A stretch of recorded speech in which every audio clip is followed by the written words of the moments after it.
नमस्कार, आप देख रहे हैं जोहार झारखंड। मैं हूं आपके साथ विभा उपाध्याय। सबसे पहले खबर साहिबगंज से, जहां पर एनटीपीसी का कोयला लेकर फरक्का जा रही मालगाड़ी की 4 बोगी बेपटरी हो गई। अधिकारियों के अनुसार कोयला चोरों ने गाड़ी को वैक्यूम किया था, जिसकी वजह से मालगाड़ी करीब 1 घंटे तक यहां रुकी रही।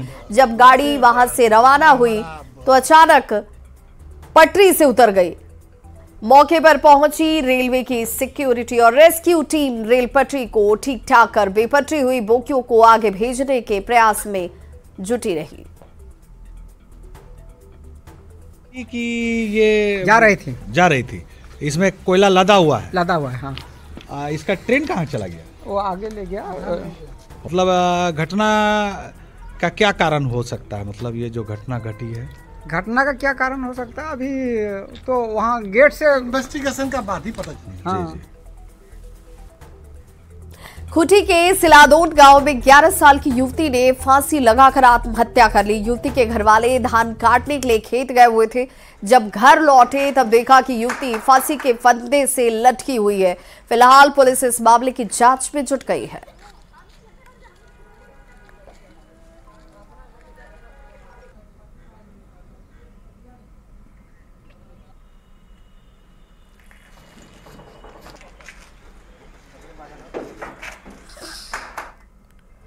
झारखंड की राजनीति में एक बार फिर से 1932 खतियान आधारित स्थानीय नीति को लेकर राजनीति बेहद तेज हो गई है।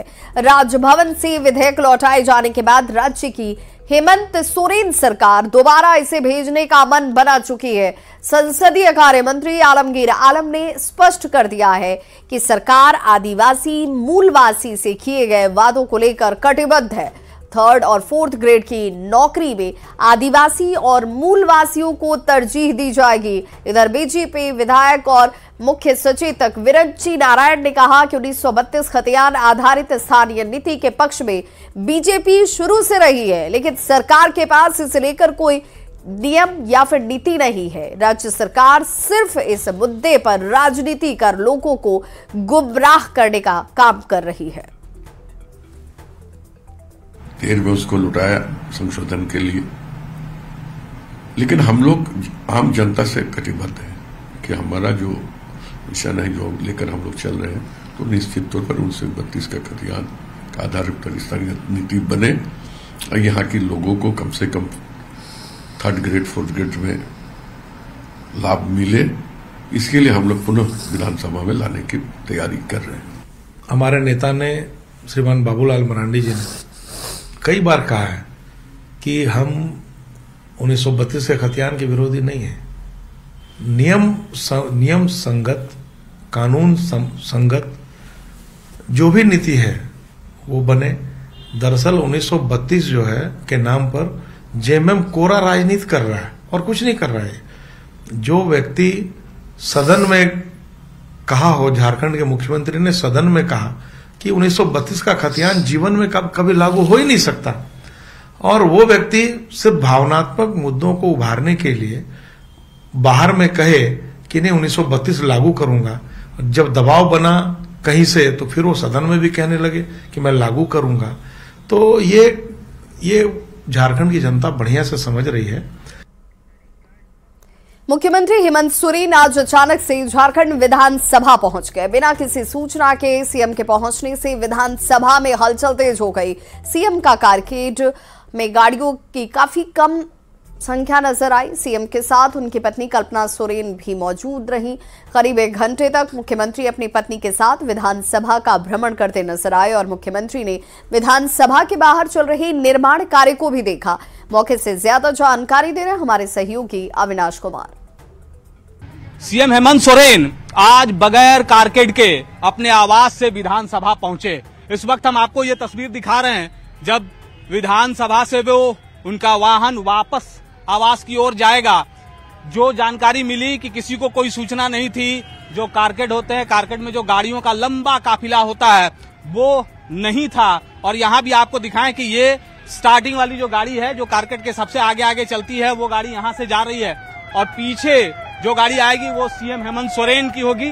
और उस गाड़ी में जो जानकारी मिल रही है कि सीएम हेमंत सोरेन के साथ उनकी पत्नी कल्पना सोरेन भी मौजूद हैं। तो आपको हम दिखाने की कोशिश करेंगे कि ये विधानसभा से वापस ये जो काफिला है ये सीएम हेमंत सोरेन के आवास की ओर जाता है और वो लौट रहे हैं। अब जो गाड़ियों का काफिला है वो बढ़ गया है, लेकिन जब वो यहाँ से गए थे तो जो जानकारी मिली कि किसी को सूचना भी नहीं थी और उनके साथ मात्र 2 गाड़ियां थी। और जो जानकारी मिली कि तकरीबन 1 घंटे तक मुख्यमंत्री हेमंत सोरेन यहाँ अंदर रहे। उनके साथ जो जानकारी है उनकी पत्नी कल्पना सोरेन भी मौजूद थी। अंदर उन्होंने बहुत अलग अलग जगहों पर जाकर, अगर हम विधानसभा की इस खूबसूरती के लिहाज से भी बात करें तो आपको पता है कि देश भर में झारखंड विधानसभा की चर्चा होती है इसके आकर्षण को लेकर, इसकी खूबसूरती को लेकर।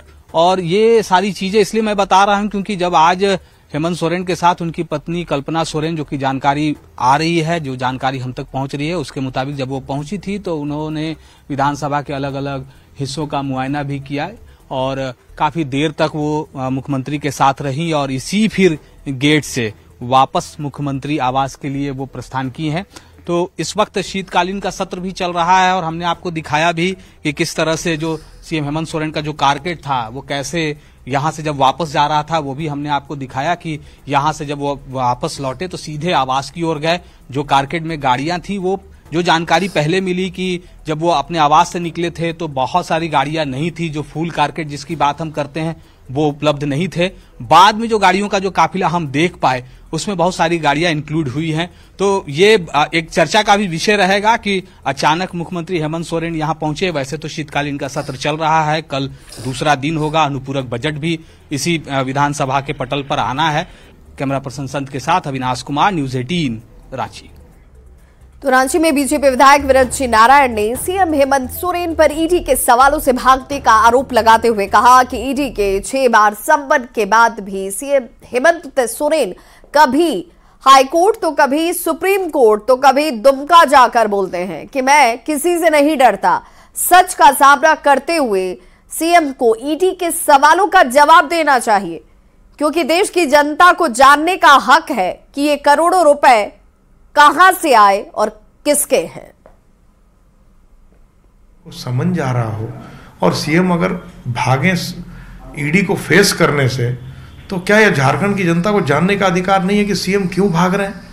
अगर आप दूध के धुले हुए हैं, आप अगर वॉशिंग पाउडर से रिन साबुन से धुले हुए हैं, तो काहे आप सामना नहीं कर रहे हैं?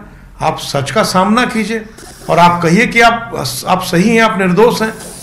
लेकिन वो सच का सामना नहीं करेंगे, कभी हाई कोर्ट जाएंगे, कभी सुप्रीम कोर्ट चले जाएंगे, कभी दुमका चले जाएंगे और कहेंगे कि मैं डरने वाला नहीं हूं, मैं घबराने वाला नहीं हूं। राज्यपाल सीपी राधाकृष्णन ने जम्मू कश्मीर से आए युवाओं से संवाद करते हुए कहा कि हमारा देश वैश्विक मंच पर विविधता में एकता का उत्कृष्ट उदाहरण प्रस्तुत करता है। उन्होंने पूर्व प्रधानमंत्री अटल बिहारी वाजपेयी जी की कविता का स्मरण करते हुए कहा कि भारत जमीन का टुकड़ा नहीं है, जीता जागता राष्ट्र पुरुष है। हम जिएंगे तो इसके लिए और मरेंगे तो इसके लिए।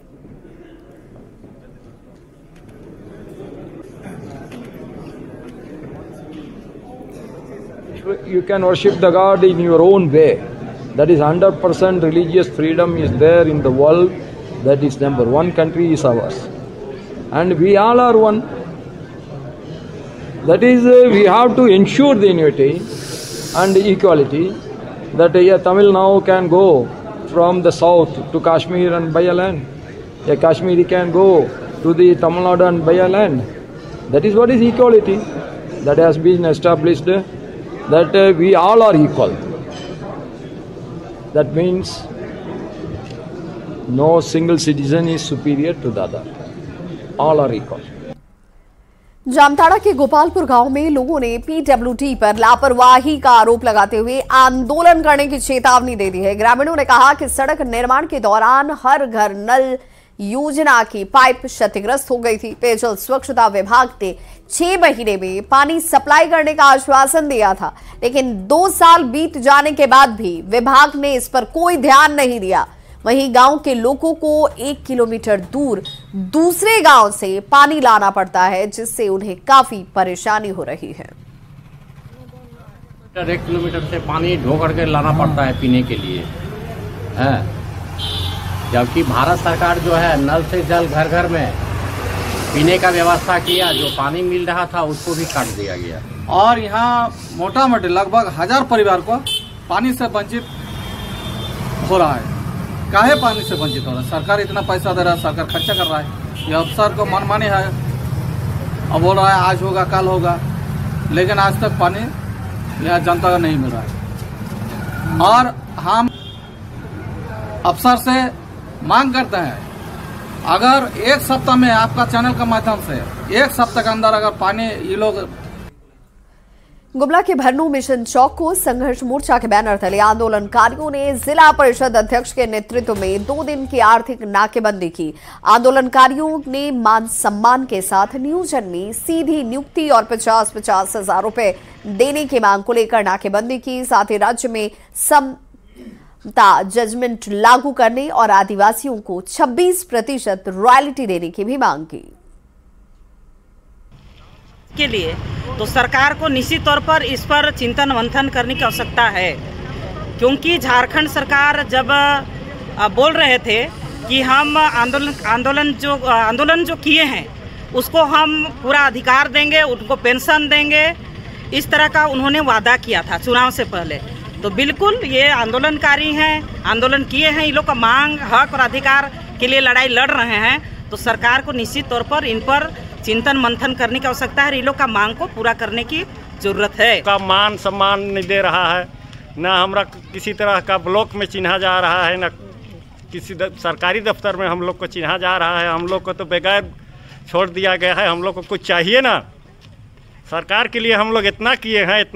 आखिर शिबू सोरेन किए हैं, उसका बेटा बैठा है अभी कुर्सी पे, तो वो पहले घोषणा कर चुका था ये में घोषणा पत्र में, लेकिन अभी तक पूरा नहीं हो रहा है। इसी के चक्कर में हम लोग नाकेबंदी किए, फिर अब आज आर्थिक नाकेबंदी पे हैं।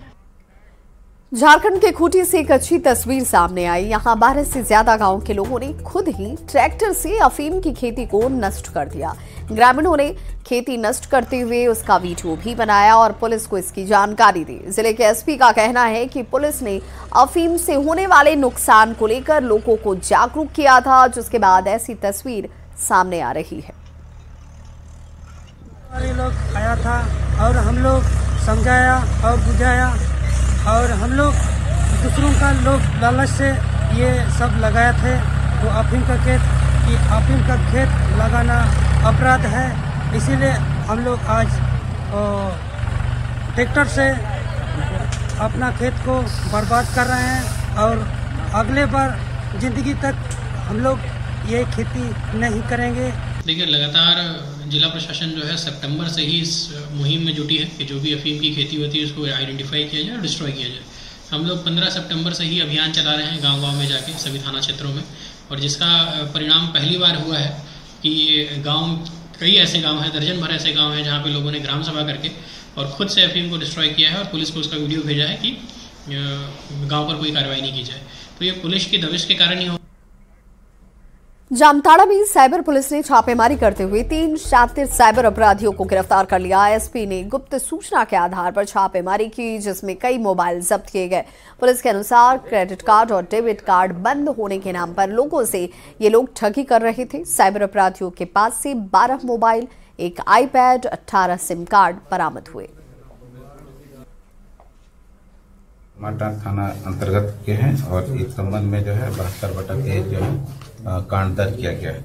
इनके पास से जो बरामदगी हुई है इसमें 12 मोबाइल, एक आईपैड और 18 सिम कार्ड। इनका डिफरेंट मॉडल ऑपरेंडी था अपराध करने का। किसी को ये बिजली बिल काटने के नाम पे, किसी को क्रेडिट कार्ड बंद होने के नाम पे, और LIC का जो है ये LIC इंश्योरेंस बेचने के नाम पे इन लोग ठगी क्या करते थे। धनबाद में अवैध कोयले का कारोबार जारी है। कोयला तस्कर माइंस में जाकर अपनी जान के दुश्मन बने हुए हैं। BCCL प्रबंधन के आदेश पर मुराई डीप और पैच के पुराने वर्किंग माइंस में अवैध मुहानों की भराई की जा रही थी, जिसमें 10 कोयला तस्कर के बचाने की आवाज सुनते ही आनन फानन में डोजर ऑपरेटर ने मुहान को खोलकर इन कोयला तस्करों को बचा लिया। इस खबर पर ज्यादा जानकारी दे रहे हैं संवाददाता संजय गुप्ता। अवैध कोयले का कारोबार बदस्तूर जारी है और इसे रोकने को लेकर जिला खनन टास्क फोर्स की मैराथन बैठक हुई थी और उस बैठक में अवैध कोयला तस्करों पर लगाम लगाने को लेकर एक रणनीति बनी थी और इस पर बीसीसीएल से भी सहयोग मांगा गया था। लेकिन बीसीसीएल के बंद माइंस में कई ऐसे अवैध मुहाने खोल दिए गए हैं जहां पर कि अवैध कोयला तस्कर गरीब मजदूरों को जान में जोखिम डालने के लिए भेजते हैं। हम अभी बीसीसीएल बड़ौरा एरिया 1 अंतर्गत 4A पेच स्थित ओल्ड माइंस वर्क के समीप हैं और आप यहां पर एक माइंस देख रहे होंगे। इस माइंस की भराई बीसीसीएल तब करने के लिए पहुंची जब उसे पता चला कि यहां पर कोयला तस्कर कोयले की कटाई गरीब मजदूरों से करवा रहे हैं। इस स्थान की डोजरिंग करने के लिए बीसीसीएल के अधिकारी पहुंचे, लेकिन उस समय इस माइंस के अंदर 10 से अधिक मजदूर कोयले की कटाई कर रहे थे। बीसीसीएल के डोजर ऑपरेटर इस माइंस को पूरी तरीके से भर दिए थे, यानी इसका मुहाना पूरी तरीके से बंद कर दिया गया था और उस दरमियान इस माइंस के अंदर में कई मजदूर कोयले की कटाई कर रहे थे। अब मजदूर तो मजदूर अपने साथ जो बाइक साइकिल लाए थे उसे भी इसी माइंस के अंदर में ले आते हैं ताकि अगर कोई बाहर आए तो उन्हें जरा सा भी भनक ना हो कि अंदर कोई मजदूर काम कर रहा है।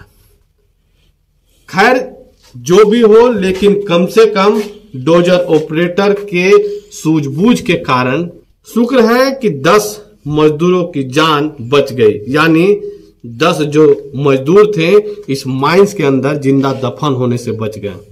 अब ऐसे में जरूरत है कि इन मुहानों की अस्थायी तरीके से भराई की जा सके, जिससे कि कोई मजदूर फिर से 2 जून की रोटी के लिए ऐसे खतरनाक मुहाने की तरफ नहीं आए और साथ ही साथ वैसे तस्कर जो उन गरीबों को इन खतरनाक मुहाने तक भेजते हैं उन पर कठोर कार्रवाई चिन्हित कर किया जाए। तब शायद ये हो सकता है कि गरीब मजदूरों की जान भी बच जाए और सरकार को राजस्व का नुकसान भी नहीं हो।